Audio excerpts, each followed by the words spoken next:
कि बच्चों के लिए एजुकेशन, बच्चों के लिए फ्यूचर, एक फैमिली लाइफ बहुत अच्छी है कनाडा में, हम सब इसीलिए।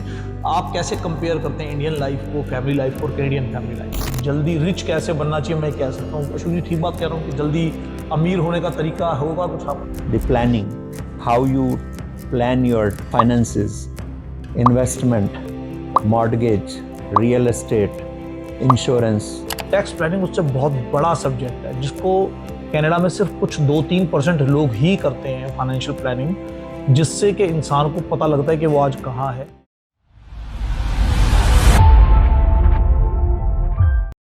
जी नमस्कार, एक बार फिर मैं हाजिर हूं डायरेक्ट टू पब्लिक में आपके सामने एक बहुत ही स्पेशल शख्सियत के साथ, जो कि हैं मिस्टर अशोक अग्रवाल। बहुत ही जाना माना नाम है अशोक जी, आपका बहुत बहुत स्वागत है आपका आज डायरेक्ट टू पब्लिक में। थैंक यू अश्विनी जी। मैं बहुत बहुत धन्यवाद आपका मेरे को आपके शो में मौका देने के लिए। मैं कोशिश करूँगा कि अपनी नॉलेज के हिसाब से जो बेटर देन बेस्ट अपनी ऑडियंस को बता पाऊँ। Thank you so much. Ashok ji बहुत ही सोशली इन्वॉल्व हैं, मेरे बड़े भाई जैसे हैं और बहुत अच्छे रिलेशंस हैं हमारे, बहुत खास रिलेशंस हैं। आज अशोक अग्रवाल जी को बुलाने का जो स्पेशल रीज़न है यहाँ पे है, वो हमारी है फाइनेंशियल प्लानिंग। तो पहले जानते हैं अशोक जी के बारे में कि अशोक जी कहाँ से आते हैं, क्या करते हैं, कैसे शुरू हुए, तो वही सब कुछ शुरू करते हैं। तो अशोक जी पहले हमारे व्यूवर्स को आप ये बताएं, जो अक्सर हम सभी व्यूवर्स से पूछते हैं अपने, कि आप पहली बार कनाडा कब आए थे, कौन से ईयर में आए थे? मैं पहली बार Canada quite late in life, मैं 2013 में पहली बार कनाडा आया। 2013 में डायरेक्ट इंडिया से आए थे या सर कहीं और से आए थे? नहीं, मेरी जर्नी काफ़ी घूम फिर के कनाडा आना हुआ मेरा। कनाडा आने से पहले मैं काफ़ी डिफरेंट कंट्रीज़ में रहा हूँ। तो आप इंडिया में कहाँ से बिलोंग करते हैं और स्टडीज़ आपकी इंडिया में कहाँ तक रही, कैसी रही? मैं दिल्ली से बिलोंग करता हूँ और मैंने कॉमर्स में ग्रेजुएशन किया। उसके बाद मैंने दिल्ली से चार्टर्ड अकाउंटेंसी किया 1990 में, और आज के टाइम में the world wide known company Ernst and young E&Y India से मैंने सीए किया 1990 में। तो सीए करने के बाद आप इंडिया में कोई सीए के लिए लाइक अकाउंट्स वगैरह जो काम करते हैं वो किया आपने, क्या किया आफ्टर कंप्लीटिंग योर सीए? मैंने सीए करने के बाद एक इंडिया के बहुत prominent very very successful group है जो मैन्युफैक्चरिंग इंडस्ट्रीज में, उनका 8-9 मैन्युफैक्चरिंग प्लांट्स थे इंडिया में, and that group name in those time was Hindustan development corporation. It's a Calcutta based company. उनके साथ मैंने 5 साल काम किया। तो 5 साल के बाद फिर इंडिया में ही थे या बाहर आ गए? मैंने 5 साल उनके साथ जो काम किया, उसके बाद मैं इंडिया से बाहर आया। लेकिन मेरा इंटरेस्ट हमेशा से ही, जो मैंने जब सीए करने के टाइम पे 5 साल अर्न्स्ट एंड यंग में मैंने काम किया आर्टिकलशिप, और उसके थोड़ा टाइम कंटिन्यू किया, मेरा इंटरेस्ट हमेशा ही कमर्शियल और मैन्युफैक्चरिंग इंडस्ट्रीज़ में मेरा बहुत मन रहा। तो पहले 5 साल मैंने उसी एरिया में काम किया before I came out to India, out of India. And तो आउट ऑफ इंडिया जो आप गए थे वो कहाँ, कौन से कंट्री में गए थे? मेरी फर्स्ट विजिट इंडिया से बाहर थी for a again Indian big enterprise Birlas के लिए। मैंने उनका सिंगापुर ऑफिस ज्वाइन किया था 1995 में। कुमार मंगलम बिरला का ट्रेडिंग आर्म है, company called Swiss Singapore overseas, वो मैंने ज्वाइन की थी। तो ये रिक्रूटमेंट आपकी इंडिया से ही हुई थी? हाँ, ये रिक्रूटमेंट मेरी इंडिया से ही हुई थी। तो उसके बाद दोबारा इंडिया गए या उसके बाद से बाहर ही हैं आप? मैं 1995 से लेके 1999 तक इंडिया से बाहर रहा। and I was in Singapore, China, Bangkok, um, Indonesia. So that period I worked in Southeast Asia. 1999 में साउथ ईस्ट एशियन कंट्रीज में एक करेंसी डिवैल्यूएशन की वजह से इकोनॉमिकल क्राइसिस हो गए थे. Let me put it in a little brief manner. The currency devaluation caused a serious economic downturn in Southeast Asian economies. So I had to be back to India. तो जो आप India वापस गए, फिर आपने वहाँ पे सेम कंपनी में जॉब की या कोई चेंज किया जॉब? नहीं, मैंने सेम कंपनी में जॉब नहीं की. I because that was a IT time, everything was moving towards IT. उससे पहले इंटरनेट भी मुश्किल से कुछ लोगों के पास होता था 1990 से 99 से.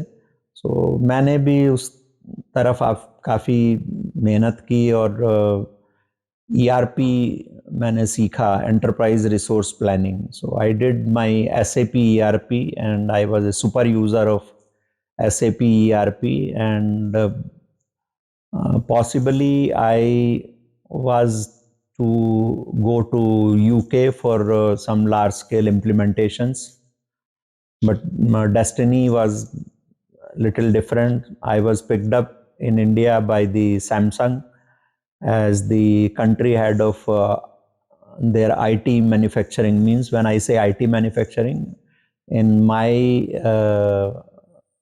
with my experience, the CEO of the Samsung India liked, and he took me as the finance head or the country head of a IT division where मैंने 1 मिलियन मॉनिटर बनाने का मैन्युफैक्चरिंग हब मेरे पूरे supervision में वाह, establish किया. अग्रवाल साहब एक बात है, शुरू से एजुकेशन में तो आप रहे ही रहे, क्योंकि एजुकेशन में रहना, उसके बाद सीए कर लेना, सीए के बाद डिफरेंट कॉर्पोरेट्स में एक बड़े लेवल पे, कंट्री हेड लेवल या कहीं भी हेड फाइनेंस लेवल्स पे आपने जॉब की. तो मुझे लगता है कि लर्निंग का तो शुरू से ही आपके साथ एक जुड़ाव है कि लर्निंग तो आप करते ही करते आ रहे थे शुरू से. सो जब आप कनाडा आए, लाइक आपने सैमसंग जैसे कॉर्पोरेट में कंट्री हेड काम किया.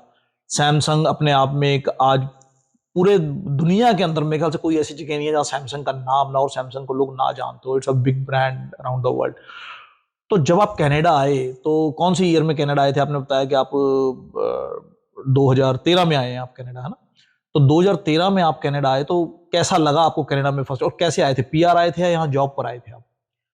I moved to Canada a bit late in life, but I had a precise objective of coming to Canada.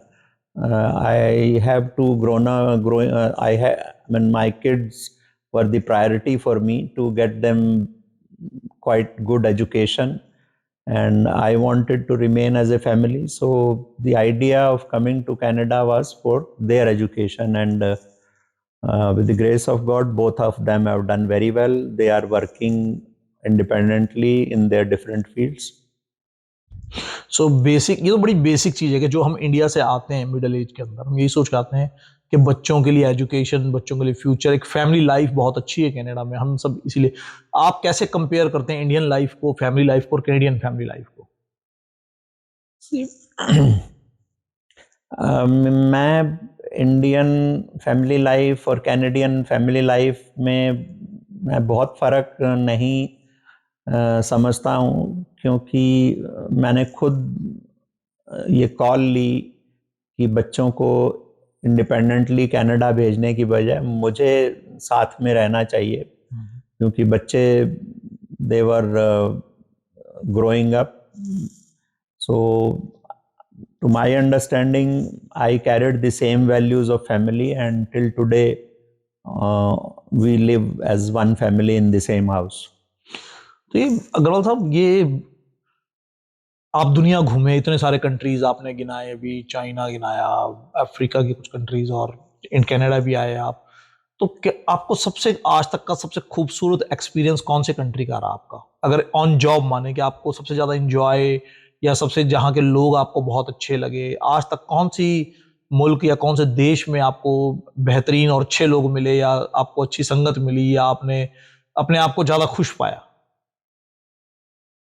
See, my personal experience with is that when continued being out of India after my Samsung inning. I lived in Dubai as well. I lived in Saudi Arabia. I lived in Nigeria as well. And जहाँ भी मैं रहा, मेरा manufacturing industry से काफ़ी interaction और affection रहा. मैंने काफ़ी कुछ मैन्युफैक्चरिंग इंडस्ट्री से लर्न किया और इम्प्लीमेंट किया, उनको बड़े अच्छे लेवल पे ले गया. लेकिन when I look into the hindsight, I find that the best decision of my life has been to come to Canada, where I have tried my best to be very helpful in the life of the people who come new to Canada. And they need really some very good advisor or person who has the experience to take care of their financial life. And that way, I'm proud to claim that even today, my 90% clientele is between age 30 to 45. वाह. सो चलिए, आइए बात करते हैं कि अशोक जी ऐसा क्या करते हैं कि लोगों को फायदा होता है, या कैसे अलग है जो अशोक जी कर रहे हैं, और उसे कैसे अलग है. तो अशोक जी दूसरों की लाइफ में कैसे वैल्यू डालते हैं, ये जानते हैं अशोक जी से. तो अशोक जी, जैसा कि आपने बताया कि आप एक फाइनेंशियल प्लानर है, तो कुछ बताएं कि फाइनेंशियल प्लानिंग में आप क्या करते हैं, और खास तौर से न्यू कमर्स के लिए करते हैं या सबके लिए है ये? See, when I say financial planning, finance is, apart from your family life, finance is very critical subject that keeps a family happy, and one has to use his best strength to keep financially healthy by himself, whether he is working for somebody or he is working for himself. A correct financial planning is very, very critical. When I say financial planning, I have all the areas in terms of my experience. I learned even mortgage. Tax filing is very basic. That is the tip of the iceberg. आप tax filing से सीखते हैं. That's where you get basic knowledge about clients. But tax filing के बाद आप you understand how good his financial health is. You know his resources of finance. Then you need to educate him that filing is fairly simple. The planning, how you plan your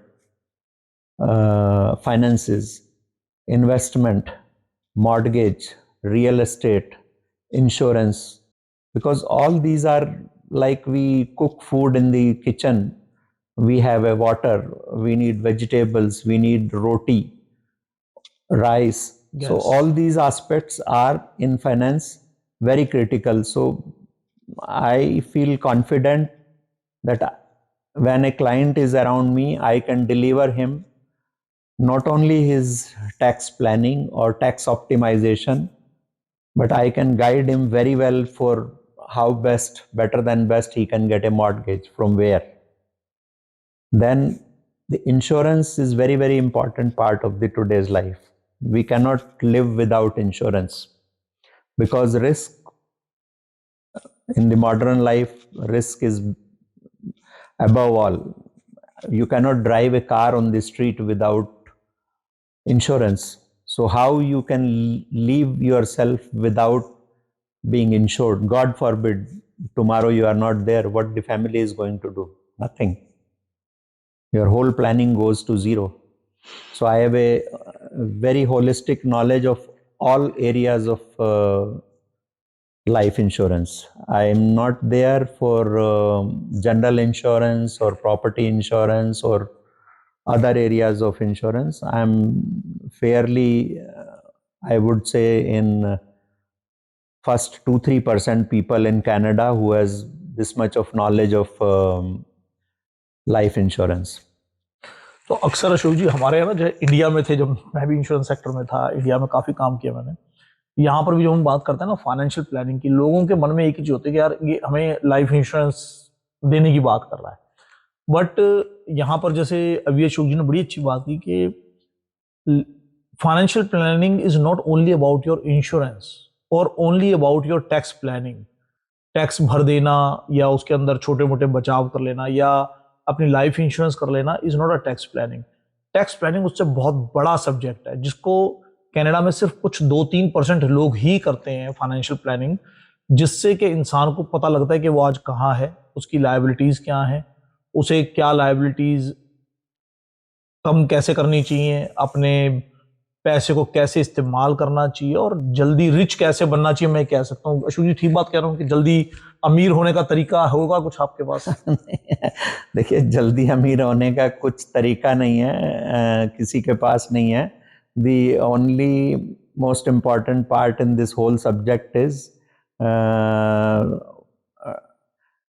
right time, right action. So that is the key to the whole तो success. इसे भी जल्दी अमीर होने का तरीका कहते हैं। अगर राइट एक्शन राइट टाइम पे नहीं हुआ हाँ, तो आप यू विल बी पीछे रह डिलेइंग जाएंगे। Your richness, right? Yeah, that will be a big hurdle in your being rich. आपके सपने पूरे होने में लेट हो सकते हैं। थोड़ा वक्त ज्यादा लगेगा अगर आप ठीक टाइम से ठीक एक्शन नहीं लेंगे। सो बड़ी अच्छी बात है कि financial planning is not only about your tax, only about your insurance, it's all about your everything which has related to finance, like your mortgage, buying your house, your insurances, all kind of insurances, tax planning के अंदर पैसा कैसे बचा सकते हो। जो ये tax planning जो होती है और टैक्स प्लानिंग के अलावा जो ये आप जो इंश्योरेंस करते हैं, टैक्स सेविंग जो होती है, ये इसमें क्या डिफरेंस है? कैसे मतलब एक अकाउंटेंट जो हमें टैक्स प्लानिंग करके देता है या जो टैक्स हमारी जो फाइलिंग करता है उसमें और फाइनेंशियल प्लानिंग में क्या डिफरेंस आ जाता है? See, the important part is that, to best of my knowledge, 8 out of 10 professionals who claim to be good tax planner or tax savvy or knowledgeable people, they don't give so much of time to make you understand that what kind of a investment, what kind of a planning can optimize your personal and corporate tax.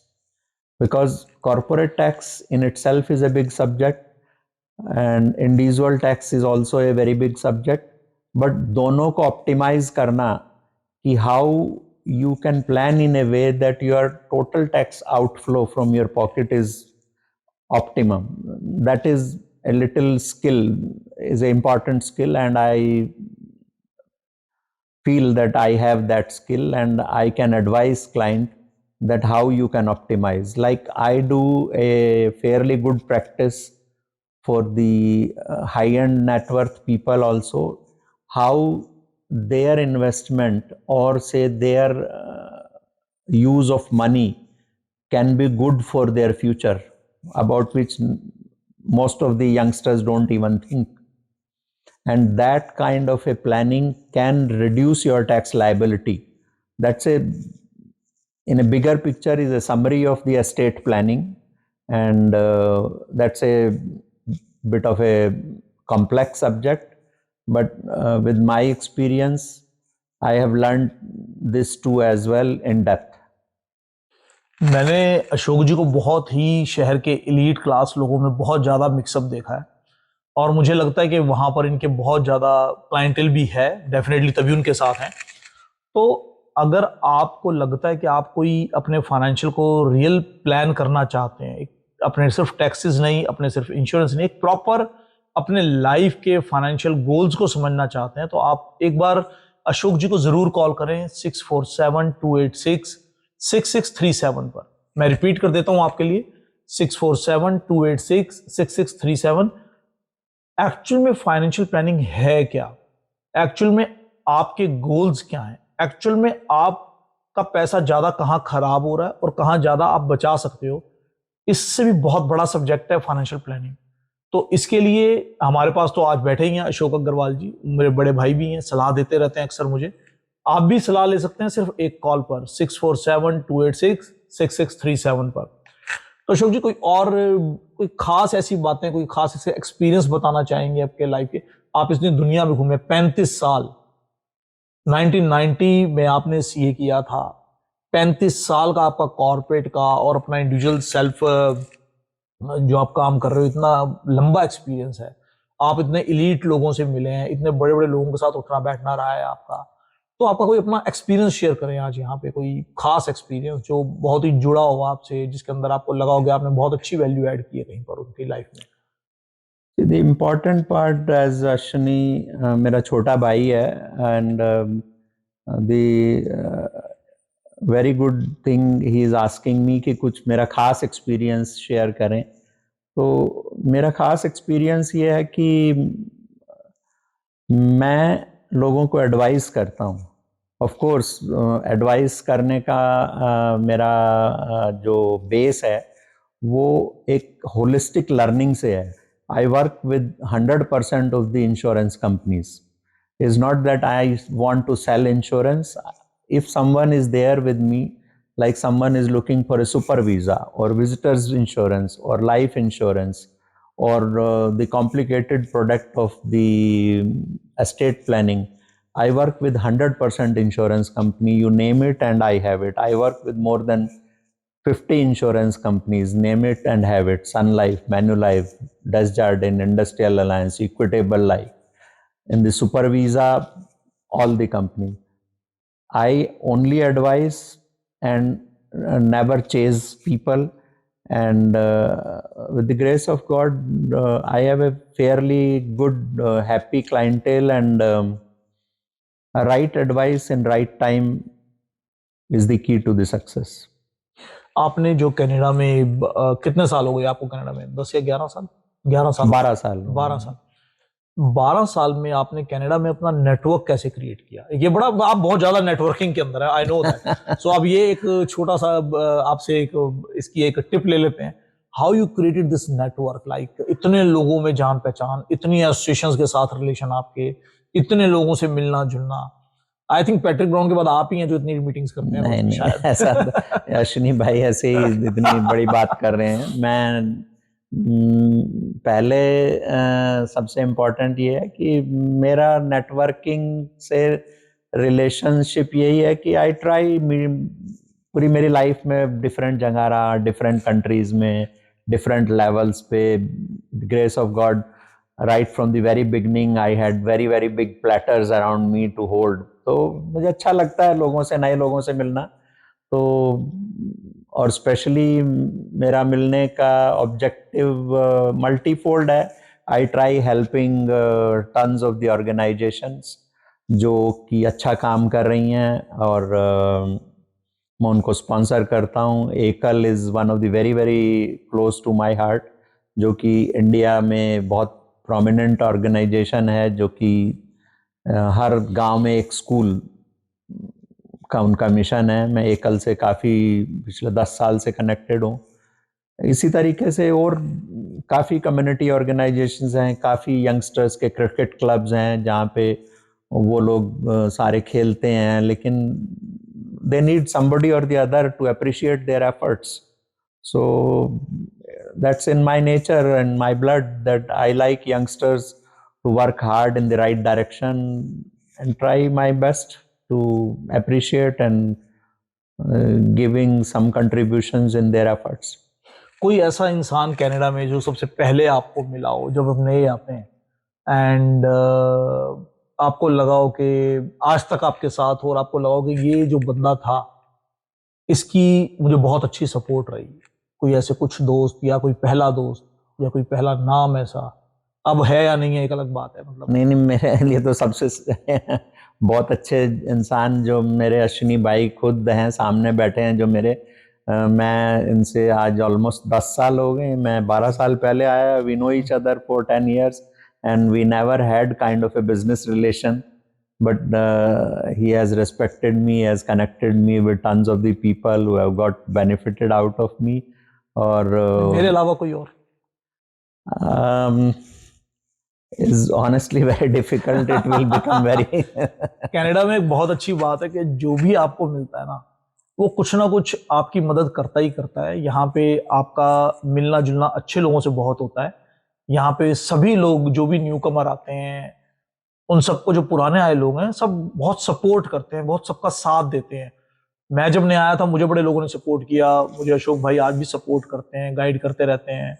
ऐसे ही आप लोग जो सुन रहे हैं उसमें कई लोग होंगे जो यहाँ पे 10-15 साल से होंगे, या कुछ लोग ऐसे होंगे जो बहुत नए आए होंगे, या कुछ ऐसे लोग होंगे 30-40 साल से भी होंगे। तो आपने नेचर देखी होगी, सभी एक दूसरे को हैंड होल्ड करने की एक बहुत अच्छी आदत है हमारी कनाडा में, और this should be keep going. कि जब हम नए आते हैं, कोई हमारा सहारा बनता है और हम कल को किसी और के सहारे बनते हैं, तो ये नेचर में हमारी सबकी होना ही चाहिए। ये बहुत अच्छी बात है, और अशोक जी में तो बहुत खास इस तरह की मैंने बात देखी है। जितना मेरा सर्कल है, शायद मेरे से भी बहुत ज्यादा, कई गुना ज्यादा सर्कल इनका है। और चाहे किसी भी न्यू कमर्स हों और चाहे एलीट क्लब्स हों, यहाँ के हर जगह अशोक जी मिलते जुलते हैं, सबकी ऑर्गेनाइजेशन में प्रॉपर पार्टिसिपेशन करते हैं, जहां जरूरत होती है उनको फाइनेंशियली हेल्प भी करते हैं, सपोर्ट भी करते हैं। हर चीज बिजनेस के लिए नहीं होती। जब आप सपोर्ट करते हो, पहला वाला चीज नहीं होता कि बिजनेस आएगा, पहला वाला चीज होता है कि मैं सपोर्ट कर रहा हूं और इनका फायदा होगा। बिजनेस तो, जैसे अशोक जी ने कहा कि I don't run after business, अपने आप, अगर आप अच्छा काम कर रहे हो तो बिजनेस अपने आप आ जाता है। अगर आपकी एडवाइस अच्छी है, अगर आपकी सोच अच्छी है, अगर आप ठीक राह किसी को दिखा रहे हो, तो वो राह एक्सेप्ट करता ही करता है। तो this is the key of business, relations, referrals और रिक्रूटमेंट।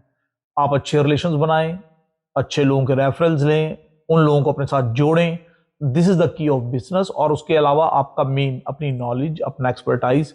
तो अशोक अग्रवाल जी की एक्सपर्टाइज सिर्फ इतनी नहीं कि इन्होंने स्टडीज करके कनाडा में आके और अपना एक उस एजुकेशन का यूज किया, बल्कि इन्होंने दुनिया घूमी है। दुनिया के कम से कम भी 8 से 12 कंट्रीज में घूमने के बाद लास्ट पड़ाव इनका, लास्ट जो इनका होम रहा वो कनाडा रहा, और जिसके अंदर ये अपनी फैमिली के साथ रहते हैं। और अपने आप को ये अभी बता के भी चुके हैं कि कनाडा इनको सारी दुनिया घूमने के बाद कनाडा जो होम है इनका, सबसे बेस्ट होम लगा इनको। तो इसके अलावा कोई कनाडा को खास एक्सपीरियंस बताएंगे जब आप नए आए थे तब? कनाडा के लिए सबसे अच्छी चीज जो मुझे कनाडा के बारे में लगती है वो ये कि कनाडा में लोग आपको अननेसेसरी, आपको किसी चीज में पोर्किंग नहीं करते हैं। सब लोग अपने काम से काम रखते हैं। अगर आप अच्छे हैं तो सब लोग आपके साथ अच्छे हैं। Nobody interferes in your life, so that is the best thing I like. And above all, जो सबसे बड़ी चीज जो मैं समझता हूँ आज की टाइम में, जियो पॉलिटिकल सिचुएशन कहें या कैसा भी कुछ कहें, मेरा अपना बहुत अच्छा कॉन्फिडेंस है कि दुनिया में कनाडा से ज़्यादा रिसेप्टिविटी किसी कंट्री में नहीं है। Canada can be home for anybody and everybody who loves Canada, and it has tons of opportunities, and people who work hard intelligently, they can comfortably grow in Canada. And मैंने खुद अपने time में, जब मेरे पास शुरू में इतना काम नहीं था, या आज भी, I continue helping the people who have not good capacity to pay for the work I do for them. I never go after money, and tons of the youngsters or the new students, till today I help them complimentary. सो ये हैं अशोक अग्रवाल जी, और इनको reach out करने के लिए number है 6472866637। तो अशोक अग्रवाल जी को मौका दें। Let's sit for your financial goals, let's sit for financial planning, and give us review on this podcast. YouTube में आने के बाद एक बार फोन करें, बात करें, और उसके बाद कमेंट में बताएं कि आपको इनसे बात करके कैसा लगा, इनकी एडवाइसेस कैसी लगी। और डेफिनेटली आपसे मिलते रहेंगे इसी तरह हर हफ्ते, हर शुक्रवार को हम लोग डायरेक्ट टू पब्लिक में। Thank you Agarwal ji, thank you so much for sitting with me and giving me some time today. Thank you Ashwini ji, thank you all the viewers and listeners, and I promise that anybody who reaches me out, it may take a bit of time to get back, but I will do better than best. around me. तो फिर मिलते हैं दोबारा direct to public में अगले हफ्ते। Thank you.